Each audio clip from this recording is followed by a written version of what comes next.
Amen. Amen. Chers amis, bonjour, ça fait plaisir de vous voir. On est nombreux pour un mois de mai, ça me réjouit. Surtout parce que cette semaine a eu lieu un événement biblique d'une importance capitale, mais qu'on a tous oublié, qui est l'Ascension. Ce week-end, j'espère que vous avez pu profiter du pont de l'Ascension pour vous reposer. Je vous vois un peu plus en forme, donc j'ai l'impression que c'est le cas. Mais bien souvent, le problème, c'est que si on est honnête, à la fois notre société française et nous, chrétiens français, on connaît plus l'Ascension parce que ça se passe au mois de mai et parce qu'on a des vacances, que réellement le sens profond et théologique de cette fête-là. Pourquoi l'Ascension, ça serait important? C'est ce qu'on veut redécouvrir aujourd'hui. Ces derniers temps, vous avez vu, on a pris le temps de réfléchir à qu'est-ce que le sacrifice de Jésus sur la croix nous a apporté. Et ensuite, qu'est-ce que la résurrection nous a apporté. Et on a vu que tout ce que Christ a fait, au final, c'était un grand ensemble qui contribuait au salut, mais que chaque chose avait sa particularité. Et aujourd'hui, on veut s'attacher à ça. Pourquoi l'ascension, c'est primordial? Pourquoi c'est important? En quoi c'est particulier? Alors, l'ascension, de base, si on devait en donner une définition toute simple, c'est l'inverse de l'incarnation. À Noël, Jésus, il descend sur terre dans un corps d'homme. À l'ascension, Jésus, il remonte au ciel dans un corps ressuscité. Alléluia, amen pour ça. Maintenant, dans l'épître aux Hébreux, on va apprendre que notre Jésus, il ne va pas n'importe où. Regardez. On apprend ceci. Après avoir fait la purification des péchés, ça c'est ce qui se passe à Pâques, il s'est assis à la droite de la majesté dans les hauteurs, devenu d'autant supérieur aux anges qu'il a hérité un nom plus remarquable que le leur. L'ascension, mes amis, c'est ce moment où Jésus, qui est venu comme serviteur, revient en tant que roi. Et il revient siéger en tant que Seigneur, en tant que roi. À Pâques, on a vu que lors de l'incarnation, Christ, il ne cesse pas d'être Dieu, mais il se dépouille de sa royauté. Il vient comme un serviteur et il vient ensuite mourir comme un brigand. Mais ça, c'est pas la fin de l'histoire. Parce qu'après, il ressuscite glorieux. Et maintenant, il vient siéger à la droite du Père, glorieux en tant que roi. Il, quelque part, reprend sa place sur son trône, repose sa couronne sur sa tête. L'ascension, c'est ce moment-là. Et maintenant, regardons, vu qu'on a compris ce que c'est, regardons ce que l'apôtre Paul a à nous dire dans Éphésiens chapitre 4. Prenez votre Bible, si vous n'en avez pas, il y en a au fond de la salle. S'il en reste plus, sortez votre smartphone parce qu'on va avoir besoin du texte aujourd'hui. Éphésiens chapitre 4. Parce que Paul va nous parler des particularités, une des particularités de l'ascension. Éphésiens chapitre 4, on va commencer à lire au verset 7. Je vous donne un mot de contexte. Éphésiens, c'est une lettre de l'apôtre Paul, écrite à des gens qui habitent dans ce qui est la Turquie actuelle, dans une église à Éphèse. Et il leur écrit une lettre qui est assez similaire à celle de Colossiens qu'on a vue en septembre ensemble, où il leur explique qui ils sont en Dieu et qu'est-ce que ça change. Et comme on est dans la deuxième moitié de la lettre, généralement c'est là où Paul il passe à la pratique, où il veut faire le lien entre « Ok, je vous ai dit des choses sur Jésus, maintenant qu'est-ce que ça veut dire pour vos vies ?» Alors commençons à lire. Éphésiens chapitre 4, verset 7. « Cependant, à chacun de nous, la grâce a été donnée à la mesure du don de Christ.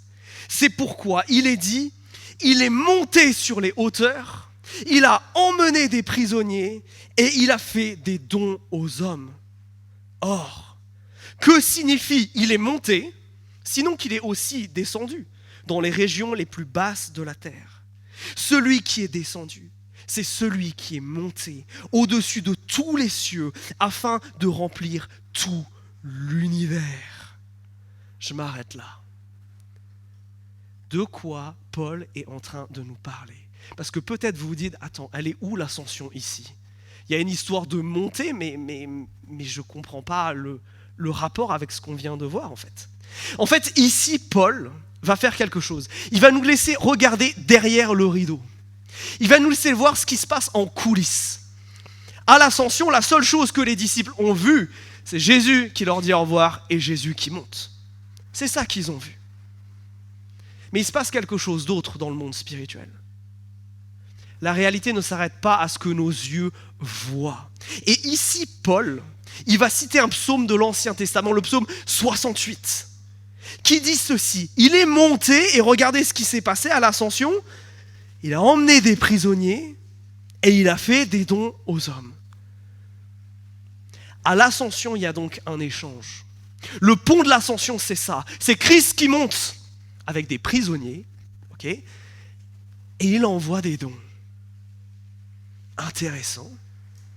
Généralement, les dons, on en parle plutôt aux alentours de la Pentecôte, mais dans ce texte, on commence à le lier à l'ascension. Alors, c'est quoi ces prisonniers, c'est quoi ces dons? Paul ne va pas tellement s'éterniser sur les prisonniers, il va beaucoup plus parler des dons dans la suite du texte, et c'est ce sur quoi on va s'intéresser principalement, mais je veux parler de ces prisonniers un instant. Alors, rappelons-nous, les apôtres, quand ils ont vu Jésus s'élever au ciel, Jésus n'avait pas 2 chaînes dans les mains entraînant des gens derrière lui, non. On nous parle ici d'être spirituel rebelle à Dieu. Dans l'Ancien Testament, on les appelle les dieux des nations. Dans le Nouveau Testament, au chapitre 5 notamment d'Éphésiens, on les appelle des principats, des autorités. En gros, des êtres spirituels rebelles à Dieu. Oui, il n'y a pas que sur cette terre qu'il y a des gens qui ne veulent pas de Dieu. Dans les cieux, c'est la même chose. Dans les cieux aussi, on l'a vu quand on a étudié Genèse, 3 grandes rébellions qui se passent, où le ciel aussi se révolte contre son Créateur. Et alors, comme nous, les auditeurs de Paul se disent, mais quoi? Mais ça s'est passé quand tout ça? Pourquoi tu nous racontes ça, Paul? Et c'est ce que Paul dit au verset 9. Regardez comment il commence à expliquer la citation au verset 9. Il dit, oui, il est monté, mais avant de monter, il a fallu qu'il descende. Et là, vous avez une expression un peu bizarre, il est descendu dans les régions les plus basses sur la terre ou dans les régions les plus basses de la terre. Alors pour comprendre cette phrase-là, il faut qu'on comprenne un petit peu comment les Hébreux réfléchissent. Les Hébreux, quand ils pensent au monde, vous savez qu'ils n'ont pas la science moderne que nous avons, et ils imaginent les choses comme ça. Nous vivons au milieu, sur terre, puis au-dessus de nous, il y a les cieux, au pluriel, dans lequel habite Dieu, habitent les anges, et dans leur idée, il y a comme plusieurs niveaux, et Dieu, il est tout en haut, et puis sous la terre, ou dans la terre, il y a ce que la Bible appelle le séjour des morts, le Sheol, la Géhenne, Hadès, ça apparaît quelquefois aussi. L'endroit où on va quand on est mort. C'est ça, les régions les plus basses de la terre. Et ce que Paul est en train de nous dire là, c'est que Jésus, quand il meurt, il va où s'il meurt? Dans le séjour des morts. Et qu'est-ce qu'il va faire? Il va gagner. Il va prendre autorité sur ses adversaires spirituels et les priver de toute autorité. Comment ça se passe exactement? Est-ce qu'il y a un combat? Est-ce que Christ parle et tout s'écroule? On n'en sait rien. La Bible ne nous donne pas ces détails. Elle décrit plutôt les effets que ça a. Ces êtres avaient une autorité, dans l'Ancien Testament particulièrement, sur les nations, sur les peuples. Ils avaient cette puissance de décevoir les êtres humains, de les tenir loin de Dieu, d'avoir une forme d'autorité pendant un temps donné. Mais tout ça, c'est terminé à la croix. Tout ça, c'est terminé à l'ascension. Les théologiens débattent sur la nature exacte et qu'est-ce qu'ils font exactement avec cette autorité, ces êtres célestes. Mais ce qu'on sait d'après le chapitre suivant, d'après le chapitre 5, je vous le laisserai le lire à la maison, c'est qu'ils sont rebelles à Dieu, qui cherchent à détruire l'Église, et que Christ, avec l'événement de Pâques, les a comme exilés de leur territoire, les a comme dépouillés de leur autorité, et maintenant dans les derniers instants qu'il leur reste, ils vont essayer de s'opposer à l'Église. En fait, pour comprendre tout ça, il faut comprendre une chose. Dans l'Ancien Testament, il y a cette pensée. Il y a un peuple qui a un territoire, un pays, et il y a un Dieu. Et c'est partout pareil. Il y a Israël qui a le territoire d'Israël et qui a le Dieu d'Israël, et c'est pareil pour les autres nations. À partir du moment où il y a Jésus, tout ça, ça change. Parce que là, maintenant, il y a un Dieu pour toute la terre qui se constitue un nouveau peuple qui s'appelle l'Église. Et ça vient exploser toutes les barrières, ça vient exploser toutes les dynamiques. Pourquoi? Parce que Jésus a vaincu ces autorités qui avaient une puissance sur les différentes nations, sur les différents êtres humains. On ne sait pas exactement comment ça marche. Mais Christ, en descendant dans les régions les plus basses, c'est ce qu'il nous dit au verset 9, qu'est-ce qu'il fait? Il les conquiert, il fait des captifs, et quand il remonte dans les cieux, il les tient en chaîne. Et là, qu'est-ce qu'il fait dans les cieux? Regardez ce qu'il nous est dit au verset 10. Il vient les remplir. La présence de Jésus-Christ a conquis ce qui est en bas. Et maintenant, elle vient resplendir dans toute sa grandiosité, dans ce qui est en haut. Alors, qu'est-ce que ça change pour nous, ça? Quel aspect pratique ça pourrait avoir sur notre vie? Mes amis, si Jésus-Christ a vaincu tout le monde spirituel mauvais, alors nous ne devons pas en avoir peur. Derrière l'affirmation « Jésus-Christ est Seigneur », il y a l'affirmation « Je n'ai pas peur des autres ». Pourtant, je sais que certains ont peur d'attraper un démon à chaque coin de rue. Ont peur de quelqu'un qui proférerait une malédiction contre eux et qui aurait un effet. Mes amis, si nous sommes à Jésus, si nous sommes enfants de Dieu, nous nous plaçons sous le Seigneur qui a soumis toute autorité spirituelle. Et ça, c'est une bonne nouvelle. Parce que ça veut dire que, au nom de Jésus, tout genou fléchisse sur la terre et dans le ciel. Jésus l'a montré dans son ministère, rappelez-vous, quand ce démon Légion vient le voir. Et quand il comprend que c'est Jésus, qu'est-ce qu'il fait? Il tremble de peur. L'épître de Jacques nous le rappelle aussi. Les démons, eux aussi, croient en Dieu. Et qu'est-ce qu'ils font? Ils tremblent. Parce que le nom de Jésus est plus puissant que absolument tout autre. Jésus-Christ est bien plus puissant que n'importe quel être céleste. Et ça, non seulement ça doit faire que nous n'ayons pas peur, mais ça doit entraîner une profonde confiance en Jésus. Si Jésus a vaincu toutes ces autorités spirituelles, alors je ne dois pas en avoir peur. Alors, elles n'ont pas le droit d'avoir ce droit de peur sur ma vie. C'est terminé, ça. Mais c'est surtout de dire que si c'est des choses que tu vis, s'il y a des choses autour de toi, spirituelles et mauvaises, qui t'oppressent, il n'y a qu'un seul secours, il n'y a qu'un seul héros, il n'y a qu'une seule personne qui peut te sauver, c'est Jésus-Christ. Et Jésus-Christ sauvé. Je vais vous raconter un court témoignage par rapport à ça. Il y a quelques semaines, quelqu'un me racontait qu'il semblait vivre quelque chose de spirituel, qu'il se sentait attaqué. Et moi, je ne le croyais pas, parce que moi, j'ai tendance à être très sceptique. Je me disais, non, c'est plutôt Satan qui cherche à lui mentir, mais il n'y a pas de présence spirituelle mauvaise ici. Et je dis, tu sais, tu vas juste confesser tes péchés, et confesser que Jésus-Christ est Seigneur, et s'il y a quelque chose de mauvais, cette chose-là va vouloir se rebeller contre ça, mais Jésus va gagner. Et au moment où cette personne veut confesser que Jésus est Seigneur, le mot n'arrive pas à se sortir de sa bouche. Elle commence à se convulser. Et qu'est-ce que j'ai fait? J'ai appliqué ce passage-là. Je n'ai pas de pouvoir particulier, je ne suis pas quelqu'un de grand. J'ai simplement dit, Jésus, sauve-le. Jésus, fait taire cet être et qu'il quitte cette personne. Quelques secondes après, cette personne était libérée. Alléluia, amen. Mais ce n'est pas moi, c'est Jésus-Christ, lui qui siège au-dessus de toute autorité. Et c'est ça que nous devons retenir. Il n'y a pas de nom plus grand. Si tu es un enfant de Dieu, si tu appartiens à Jésus-Christ, tu es sous sa protection. Le seul droit, la seule entrée que Satan peut avoir sur ta vie, c'est si tu lui en donnes une en péchant. C'est tout. Tu es protégé par le sang de Jésus-Christ. Et ça, c'est une tellement bonne nouvelle. Donc l'ascension, c'est ce premier rappel. C'est cette première chose. Jésus-Christ règne victorieux. Il règne victorieux sur les choses. Mais il y a cette deuxième partie de la phrase. Regardez, on revient au verset 8, dans ce qui citait. Il est monté et qu'est-ce qu'il a fait? Donc non seulement il a emmené des captifs, deuxième partie de la phrase, il a fait des dons aux hommes. Ah! Ça, c'est intéressant, parce que don dans la Bible, ça veut dire cadeau. Et ça, c'est une bonne nouvelle. Dieu nous a fait des cadeaux à l'ascension. Alors peut-être que vous vous posez la question de pourquoi Dieu ferait ça. En fait, il y a une raison toute simple.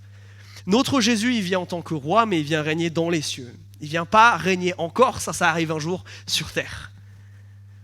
Alors, est-ce que Jésus va nous laisser tout seul? Est-ce que Jésus va nous abandonner, nous laisser à notre propre sort, essayer de nous débrouiller par nous-mêmes? Bien sûr que non. Tel le héros victorieux qui revient en triomphe chez lui et qui apporte des cadeaux à son peuple. Tel est notre Jésus, qui va maintenant nous dire, je ne vais pas vous laisser tout seul sur cette terre. Je ne vais pas vous laisser tout seul. Je vais vous donner des dons. Et on va regarder ce que l'apôtre Paul entend par le mot don. Si vous êtes chrétien depuis longtemps, vous êtes formaté déjà par ce mot, il va falloir se déformater un tout petit peu là. Mais notez une chose, et c'est la chose la plus importante par rapport à cela. il donne des dons, mais dans un objectif qu'on va voir tout au long de la suite du texte. Cet objectif, c'est la croissance de l'Église. La raison pour laquelle Dieu va donner les choses qu'on va voir maintenant, c'est dans un but précis. Celui que son Église croisse. Parce qu'il ne veut pas que son Église soit abandonnée. Il l'aime beaucoup trop. Il vous aime beaucoup trop, chacun individuellement, pour vous laisser dans vos péchés, pour nous laisser dans notre état de blessure. Non, nous avons un Jésus-Christ qui va nous transformer, qui va nous sanctifier, qui va nous amener, comme le dit l'Épître aux Corinthiens, de gloire en gloire à ressembler à Jésus-Christ. Voilà le programme que Dieu a pour nous. Et voilà ce que l'apôtre Paul va détailler. Et je veux vous montrer maintenant, et c'est le cœur de notre temps, ensemble. L'ascension, oui, c'est Dieu qui règne, oui, c'est Christ qui fait des cadeaux, et il y en a 3. Il y a 3 cadeaux dans la suite de ce texte. 3 cadeaux que Jésus a fait à son Église avec un grand E. Regardez, reprenons notre lecture au verset 11. C'est lui qui a donné les uns comme apôtres, les autres comme prophètes, les autres comme évangélistes, les autres comme bergers et enseignants. Il l'a fait pour former les saints aux tâches du service en vue de l'édification du corps de Christ, jusqu'à ce que nous parvenions tous à l'unité de la foi et de la connaissance du Fils de Dieu, à la maturité de l'adulte et à la mesure de la stature parfaite de Christ. Je m'arrête là. Il y a beaucoup de mots, il y a beaucoup de choses à dire là. Quelle est la première chose que Paul nous dit ici? Quel est le premier cadeau que Dieu nous a fait? Regardez, il y a une liste là. Il y a une liste de noms au verset 11. Apôtres, prophètes, évangélistes. Puis après, il y a ce mot, soit vous avez bergers et enseignants, soit ceux qui sont des bergers comme des enseignants. Alors de qui on parle? Les apôtres, on parle des 12, plus Paul, ceux qui originellement, à qui Christ a donné ce message d'annoncer la bonne nouvelle. En tandem avec eux, il y a les prophètes. On ne va pas trop détailler les prophètes maintenant parce que c'est le sujet de la semaine prochaine. Mais les prophètes, c'est de dire de manière très simple, c'est des gens à qui Dieu a demandé de transmettre des choses à d'autres gens. Donc des gens que Christ a envoyés, des gens à qui Dieu demande de transmettre des messages aux autres. Troisièmement, des évangélistes.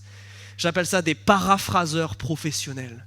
Des gens qui vont répéter le message de Christ, le bel évangile de Jésus, qui vont répéter les paroles des apôtres. Et dans la Bible, on en a plusieurs des grands évangélistes comme ça. Vous vous rappelez peut-être de votre lecture du Nouveau Testament et de Barnabé, de Tite, de Timothée. Timothée d'ailleurs qui est à Éphèse, qui ont ce rôle de rappeler encore et encore cet évangile qui sauve et qui libère. Et enfin, il y a cette dernière catégorie, les bergers, c'est de là d'où vient le mot pasteur, ceux qui nous aident à comprendre comment ce que Dieu dit s'applique dans nos vies, et enseignants, ceux qui enseignent. Ok. Est-ce que vous avez noté qu'il y a un point commun entre ces 4 à 5 rôles-là? Il y a un point commun entre ces 4 à 5 rôles, personnes. Ils sont tous liés d'une manière ou d'une autre à de l'enseignement. Ils enseignent tous d'une manière ou d'une autre. Le premier cadeau que Jésus-Christ a fait à son Église avec un grand E, c'est d'envoyer des gens pour parler, pour enseigner, pour nous expliquer, mais comment ce que Dieu dit, je dois le mettre en pratique. Déjà, qu'est-ce que Dieu dit? Il faut que j'arrive à le comprendre. Qu'est-ce que Dieu dit de lui-même? Qu'est-ce que Dieu dit de ce monde? Qu'est-ce que Dieu dit de mon péché? Et qu'est-ce que Dieu dit de mon salut? Oui, Dieu nous a fait ces cadeaux absolument incroyables. Et bien que je crois que dans cette liste, certains sont encore d'activité, d'autres ne le sont plus, je crois, comme les apôtres. Mais ça, c'est la preuve que Jésus-Christ ne nous a pas laissés tout seuls. Dieu, dans son Église, parce qu'il l'aime tellement, suscite dans chacune des communautés des gens qui ont ces capacités-là pour parler de sa part, pour paraphraser ce que dit l'Écriture, pour nous expliquer et nous apprendre à comment vivre à la gloire de Jésus-Christ. Et là, ça doit nous amener à considérer quelque chose. Pensez à ces gens qui ont eu un impact dans votre foi, ceux qui vous ont enseigné, ceux qui vous ont peut-être amené à Christ, ceux qui dans votre vie ont entre guillemets eu le rôle d'apôtre, d'évangéliste ou d'enseignant. Pensez à ces gens-là. Si ces gens-là sont des cadeaux de la part de Dieu, qu'est-ce qu'on fait quand on nous offre un cadeau? On est reconnaissant. Et je crois que malheureusement, bien souvent, on néglige les cadeaux que Dieu nous fait. Et j'aimerais vous lancer un défi. Peut-être s'il y a une personne dans votre vie qui a eu un impact particulier, quelqu'un qui a été un enseignant, un pasteur, un berger, peut-être la personne qui vous a amené à Jésus, qui a eu un rôle particulier dans votre vie. Est-ce que vous avez déjà pris le temps d'être reconnaissant à Dieu pour cette personne, mais aussi reconnaissant envers cette personne parce qu'elle a choisi d'obéir à Dieu et d'être utilisée par lui? J'aimerais vous lancer ce défi-là, cette semaine, de voir qui, parmi ces gens qui vous viennent à cœur, vous pourriez contacter, vous pourriez encourager, vous pourriez dire merci pour ton service. Parce que ça m'a fait grandir, ça m'a amené à la foi, ça m'a amené à connaître mieux Jésus-Christ. Qui dans ton entourage, qui dans ton histoire a eu un rôle comme ça? Premier cadeau, ce sont des leaders. Mais des leaders qui ont un but particulier. Regardez verset 12. Ils sont donnés dans un but. Alors on a parlé de la croissance, mais de manière plus précise. Il l'a fait pour former les saints aux tâches du service en vue de l'édification du corps du Christ. Phrase un peu compliquée, mais qui nous dit quelque chose. Le but de ces gens-là, c'est pas de récolter des disciples, c'est pas de devenir des superstars. Attention à tout leader spirituel ou pasteur qui aspirait à ça. Leur objectif, regardez, c'est d'équiper les autres, c'est de transmettre aux autres pour que les autres fassent. Les saints ici, c'est les gens de l'église. Former les saints au quoi? Au service, à se servir les uns les autres, à utiliser les dons, les talents, les choses que Dieu leur a données pour que tout le monde ensuite puisse grandir. Intéressant. Dieu donne des gens qui vont faire grandir, qui ont pour tâche d'enseigner à tout le monde, pour que tout le monde ensuite, par les différents dons et les différentes choses que Dieu nous a données, on puisse s'encourager, on puisse s'édifier les uns les autres, on puisse grandir les uns les autres. Et c'est ça, je crois, un des rôles essentiels des responsables d'église et des gens qui exercent ces différents ministères. Et ça doit aussi être quelque chose qui doit vous amener à nous reprendre. Si nous, les responsables de cette église, on n'est plus dans la multiplication, si on n'est plus dans la transmission, si on n'est plus dans la formation, si on vous rend dépendant de nous et plus dépendant de Dieu, de son esprit et de sa parole. Intéressant. Donc, parmi les enseignants que tu suis des fois sur Internet, de qui tu vas écouter les prédications, des grands leaders spirituels que tu estimes, est-ce que tu vois ça chez eux? Des gens qui ne cherchent pas à se bâtir une popularité et une audience, mais des gens qui cherchent à bâtir d'autres personnes pour qu'elles-mêmes se mettent au service. Pas des gens qui vont te vendre le fait qu'ils ont les 5 clés du succès spirituel, mais des gens qui vont t'apprendre à mourir à toi-même pour la gloire de Jésus-Christ, qui vont t'apprendre à vaincre ton péché, à servir mieux et plus. Est-ce que c'est ces gens-là dont tu t'entoures? Est-ce que c'est ces gens-là que tu écoutes? Et regardez ce que ça produit.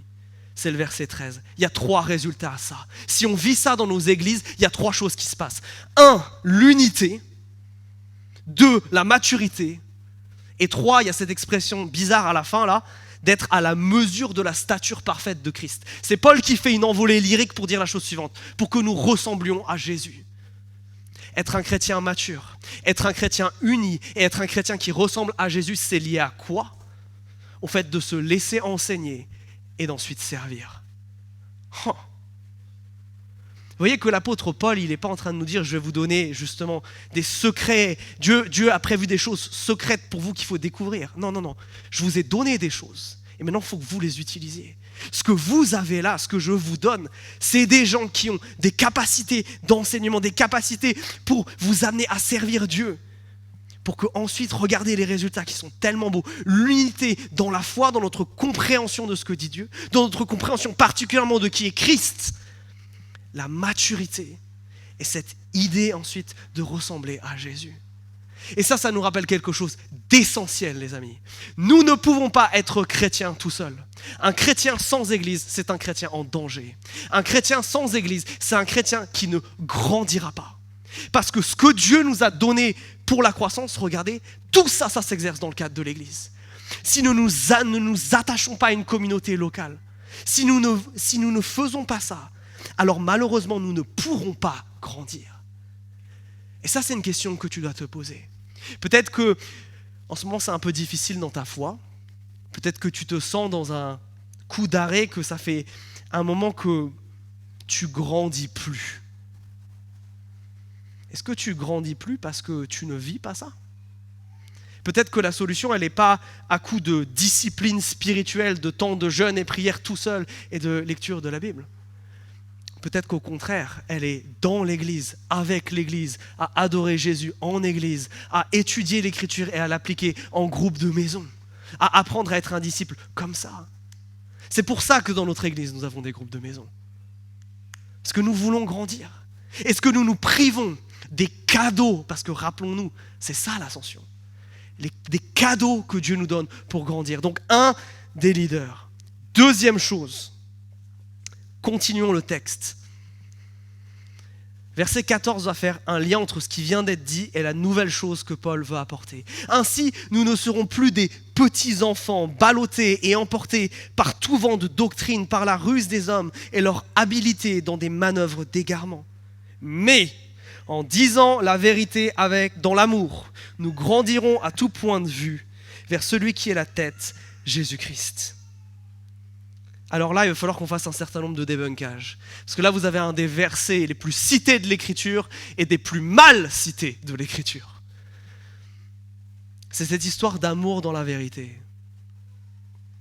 Ou plutôt de vérité dite avec amour. Qu'est-ce que le verset 14 nous apprend? Qu'un autre bénéfice, un autre cadeau de Dieu, c'est que quand il y a ces leaders-là, quand on atteint à cette unité, à cette connaissance de la foi et de cette connaissance de qui est Jésus, qu'est-ce qui se passe? On doute moins, on est plus fort pour résister au péché et à ce que Satan met en travers de notre route. Parce que de la même manière que Jésus-Christ veut nous utiliser pour proclamer l'évangile, pour que tous connaissent ce beau message et viennent à lui, est-ce que vous croyez une seule seconde que ces êtres qui ont été défaits à la croix et que Satan va se priver d'essayer de faire la même chose? Parce que nous sommes couverts par le sang de Jésus, il ne peut pas tellement trop nous attaquer frontalement. Alors qu'est-ce qu'il va faire? Il va ruser, il va manœuvrer, il va amener du doute. Oui, un chrétien sans église, un chrétien hors de ce cadre, c'est un chrétien qui s'expose, qui n'est plus protégé par la doctrine, qui n'est plus protégé par l'enseignement. Et ça nous amène à douter. Et qu'est-ce qui se passe quand on doute? Verset 15. Là, il y a la réaction qu'on devrait avoir face au doute et la réaction malheureusement que nous n'avons pas souvent en Église. Quand quelqu'un qui a été chrétien, surtout depuis un moment, se met à douter de choses, de la réalité de Dieu dans sa vie, du fait que Dieu l'aime vraiment. Et on se dit, mais cette personne, elle est chrétienne depuis des années, elle ne devrait pas douter comme ça. Ces choses-là ne devraient pas arriver. Elle ne devrait pas être comme l'image qui nous est décrite là dans le verset 14 d'un petit enfant ou d'un bateau qui est ballotté par les flots. Généralement, quand il y a ce type de doute, comment on l'accueille? On l'accueille généralement avec peut-être dégoût, peut-être colère, peut-être peur. Pourquoi tu te mets à croire ça? Mais comment on devrait accueillir ça au vu du verset 15? Dans l'amour et en disant la vérité. Et il ne faut pas confondre les deux. Parce que pour détruire le doute chez quelqu'un, il faut lui prêcher la vérité. Et la vérité ici, ce n'est pas la vérité au sens global. Ici, on parle de l'évangile, on parle de Christ, de se prêcher nous-mêmes qui est Christ tout le temps. Parce que généralement, les doutes et les incertitudes viennent de là, de qui est Christ, de ce qu'il a fait et de ce qu'il veut faire, du caractère de Dieu et de son œuvre à la croix. Ce que nous dit Paul, c'est qu'à celui qui doute, il faut prêcher la vérité. Est-ce que nous avons ce courage-là? Là, il y a un deuxième cadeau qui nous est donné. Regardez la fin du verset 15. C'est ça qui nous permettra de grandir à tout point de vue. Nous avons la vérité, nous connaissons la vérité, elle a un nom, c'est Jésus-Christ. Est-ce que nous prêchons Jésus-Christ les uns aux autres? Ça, c'est ce qu'il faut pour écraser le doute. Mais le problème, c'est de ne pas écraser celui qui doute. Parce que ça arrive. Comment on fait pour ne pas écraser celui qui doute? C'est la vérité dite avec amour. Si je ne lui dis pas la vérité, il ne sortira jamais de son doute. Si je ne lui montre pas comment Satan essaye de ruser, de le détourner de Jésus-Christ, de lui mentir, si je ne lui montre pas comment son péché est en train de réduire sa vie à néant, en quoi ses priorités ne sont pas les bonnes et ne sont pas centrées sur Jésus, je ne lui donnerai pas la solution pour l'aider. Et comme tout cadeau se présente dans un bel emballage. Et cet emballage-là, c'est celui de l'amour. Celui qui doute, on doit l'accueillir avec cette vérité et on doit être ferme. Et je sais que pour certains, là, il y a un challenge. Mais pour d'autres, plus comme moi, le challenge, il est inverse. C'est de pouvoir de dire la vérité avec cette douceur et cet amour qui caractérise Jésus. De prendre celui qui doute par la main et te dire « je vais t'accompagner ». Oui, nous avons ici un remède pour croître, un remède au doute, un remède au temps d'arrêt, la vérité dans l'amour.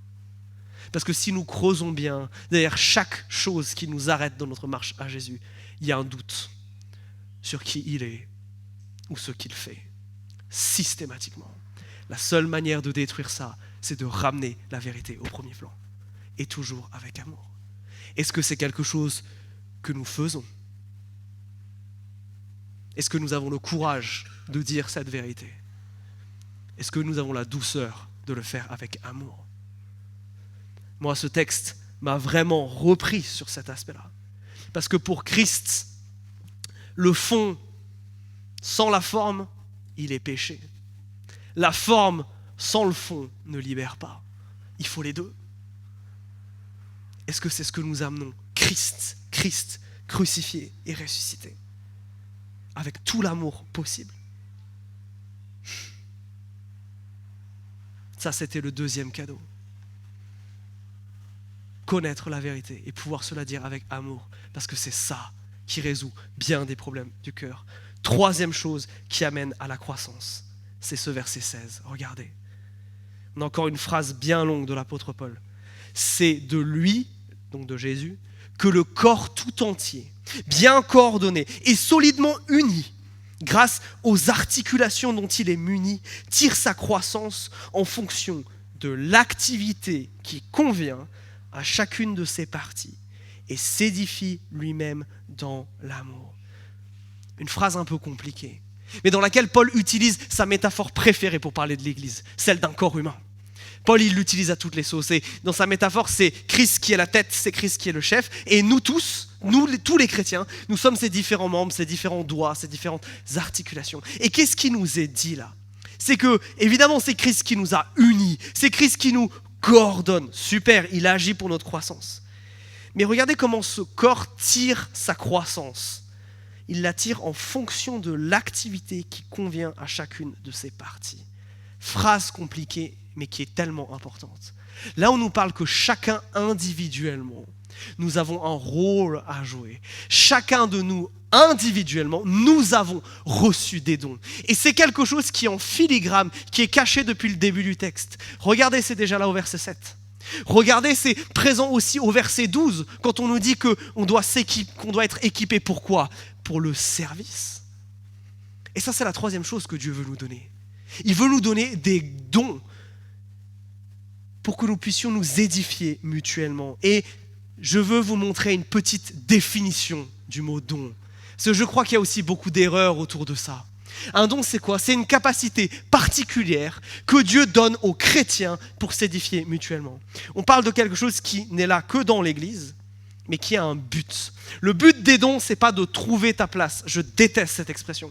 Le but des dons, c'est pas de t'élever toi-même, de rentrer dans ta destinée ou ton ministère. Non. Le but des dons, c'est d'édifier l'Église. Christ te donne ces choses-là pour que tu puisses en servir d'autres. Pas pour que tu puisses te servir toi-même. Pas pour que tu puisses te glorifier toi-même. Dans notre Église où nous croyons que Dieu continue à donner des dons, est-ce que nous les utilisons de cette manière ? Est-ce que nous utilisons nos dons pour le bien commun ? Imaginez un seul instant celui qui a un don d'enseignement et qui n'enseigne jamais. Quel gâchis ! Quels sont les dons que Jésus-Christ t'a donnés et que tu dois mettre au service de ton Église ? Si tu ne le fais pas, tu ne pourras pas permettre la croissance des autres. Et ça, c'est dramatique. Parce que ces dons-là, c'est des responsabilités que Jésus-Christ nous confie pour son corps. Ouh ! Notez qu'elles sont particulières. On n'a pas tous reçu la même chose. Et alléluia que ce n'est pas le cas. Heureusement qu'on est différents. Parce que ça nous permet justement de nous compléter. Ça nous permet de nous apporter des choses que nous n'avons pas. Ça nous permet justement de vivre le verset 12 là. D'être équipés en vue de l'édification commune. Que tout le monde soit édifié.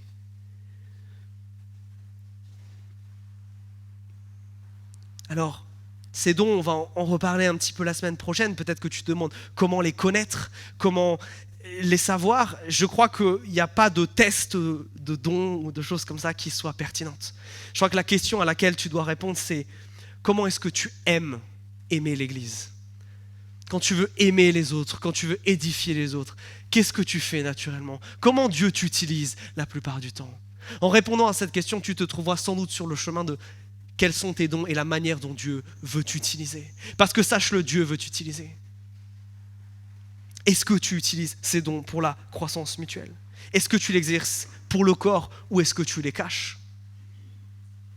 Et tu ne t'en sers pas pour sa gloire ? Bonne question.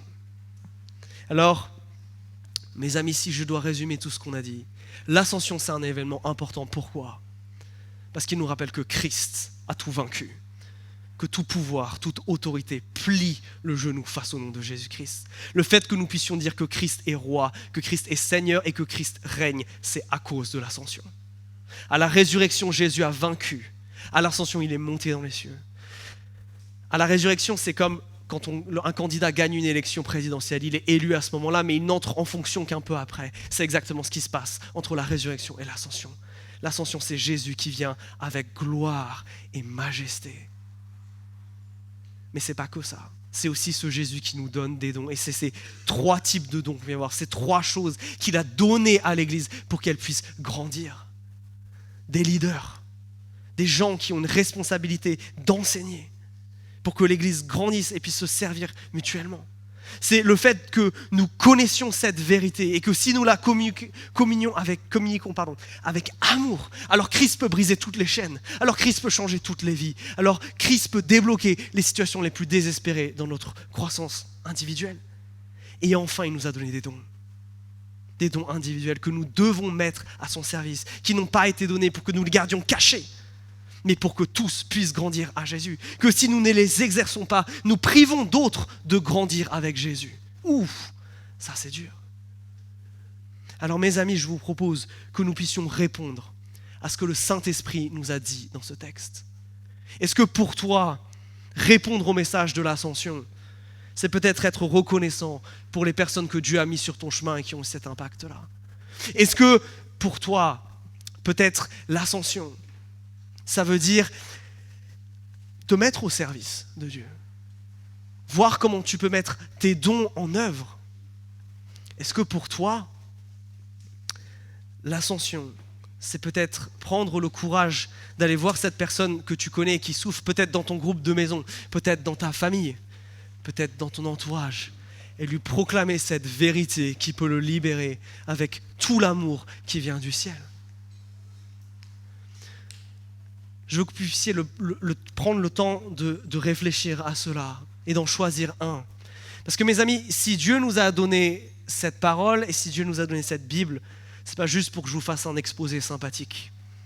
C'est pour qu'on puisse y répondre. C'est pour que ça change quelque chose. Alors à cette lumière, qu'est-ce que Dieu veut changer maintenant dans ta vie ? Sur les 3 choses que j'ai dit, est-ce qu'il y en a une qui ressort ? Je vais te laisser quelques secondes pour réfléchir à ça. Et peut-être prendre un engagement devant Dieu par rapport à ça.